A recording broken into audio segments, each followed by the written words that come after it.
Doa selesai.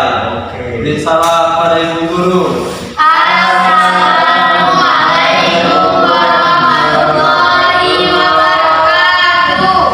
Waalaikumsalam warahmatullahi wabarakatuh. Bu, apa dulu ya? Ya Bu. Ada yang tidak masuk? Ada. Sandi. Sandi Bu Sandi. Sakit. Sakit. Sakit apa sakit? Sakit, Bu. Sakit berat. Ya, jadi jangan ketawa-tawa ya. Sakit gigi Bu, sakit gigi. Oke. Iya, Bu, sakit berat. Oke. Pembelajaran kali ini materinya yaitu sumber hukum Islam yang muttafaq. Muttafaq itu artinya yang disepakati. Nah, yang pertama, sumber hukum Islam yang muttafaq yaitu Al-Quran. Pengertian Al-Quran adalah bentuk isim masdar dari kata qoro'ah yang berarti membaca, yaitu Qur'anan yang berarti yang dibaca. Demikian pendapat Imam Abu Hasan Ali bin Hazim. Penambahan huruf alif dan lam atau al pada awal kata menunjuk pada kekhusukan tentang sesuatu yang dibaca, yaitu bacaan yang diyakini sebagai wahyu Allah Subhanahu wa Ta'ala, sedang penambahan huruf alif dan nun pada akhir kata merujuk pada makna suatu bacaan yang sempurna. Itu pengertian dari Al-Quran ya. Kemudian sifat Al-Quran dalam menetapkan hukum. Yang pertama itu tidak menyulitkan. Allah menghendaki kemudahan bagimu dan tidak menghendaki kesukaran bagimu. Al-Quran Surat Al-Baqarah ayat 185. Yang kedua, menyedikitkan beban. Hai orang-orang yang beriman, janganlah kamu menanyakan kepada nabimu hal-hal yang jika diterangkan kepadamu akan menyusahkan kamu. Al-Quran Surat Al-Maidah ayat 101. Yang ketiga, bertahap dalam pelaksanaannya. Yang keempat, melarang pelaku sholat dalam keadaan mabuk. Yang kelima, menegaskan hukum haram kepada khamar dan perbuatan buruk lainnya. Kemudian ada garis besar hukum dalam Al-Quran. Hukum-hukum yang mengatur hubungan manusia dengan Allah Subhanahu wa Ta'ala yang disebut ibadah.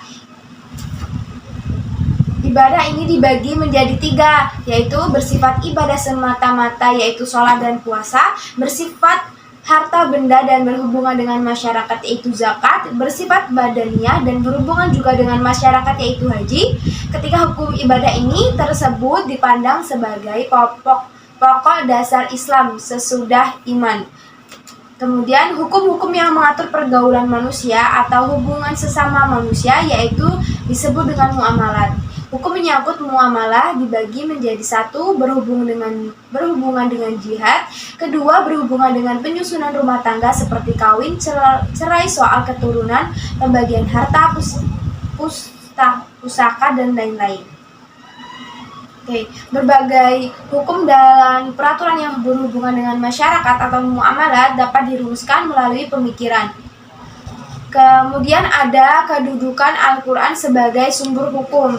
Kedudukan Al-Quran merupakan satu-satunya sumber yang pertama dan paling utama dalam hukum Islam sebelum sumber-sumber hukum yang lain. Sebab Al-Quran merupakan undang-undang dasar tertinggi bagi umat Islam, sehingga semua hukum dan sumber hukum tidak boleh bertentangan dengan Al-Quran. Kebanyakan hukum yang ada dalam Al-Quran bersifat umum atau kuli, tidak membicarakan soal-soal yang kecil. Artinya tidak satu persatu suatu masalah dibicarakan, karena Al-Quran merupakan penjelasan lebih lanjut dan hadis merupakan penjelasan utama bagi Al-Quran. Oke, di sini Ibu akan membuat kelompok untuk mendiskusikan sebuah materi. Jadi anak-anak berhitung dari 1 sampai 4 untuk membuat kelompok. Silahkan anak-anak dimulai. Oke, terbentuk. Silakan perwakilan kelompok menyampaikan materi yang sudah didiskusikan. Silakan, dipersilakan. Assalamualaikum warahmatullahi wabarakatuh. Waalaikumsalam warahmatullahi wabarakatuh. Saya perwakilan dari kelompok ingin mempresentasikan hasil diskusi kami. Fungsi Al-Quran. Yang pertama, sebagai pedoman dan petunjuk hidup manusia. Dalam Jasiyah ayat 20 dijelaskan bahwa Al-Quran ini adalah pedoman bagi manusia, petunjuk dan rahmat bagi kaum yang meyakini. Yang kedua, sebagai pembenar dan penyempurna kitab-kitab yang diturunkan sebelumnya. Dalam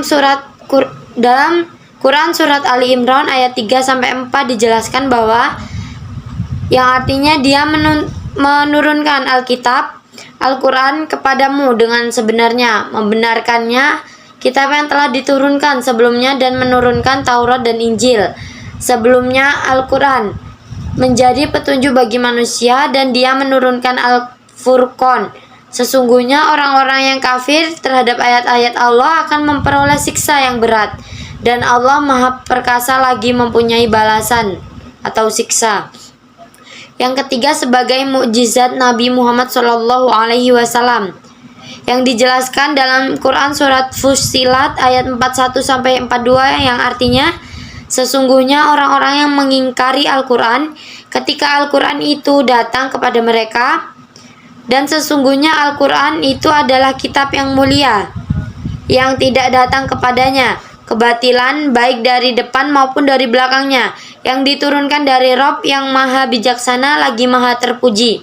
Yang keempat, membimbing manusia ke jalan keselamatan dan kebahagiaan, yang dijelaskan dalam Quran surat Al-Maidah ayat 15-16 yang artinya, sesungguhnya telah datang kepadamu cahaya dari Allah dan kitab yang menerangkan. Dengan kitab itulah Allah menunjukkan orang-orang yang mengikuti keridhoannya ke jalan keselamatan, dan dengan kitab itu pula Allah mengeluarkan orang-orang itu dari gelap gulita kepada cahaya yang terang benderang dengan seizinnya, dan menunjukkan mereka ke jalan yang lurus. Yang kelima, pelajaran dan penerang kehidupan.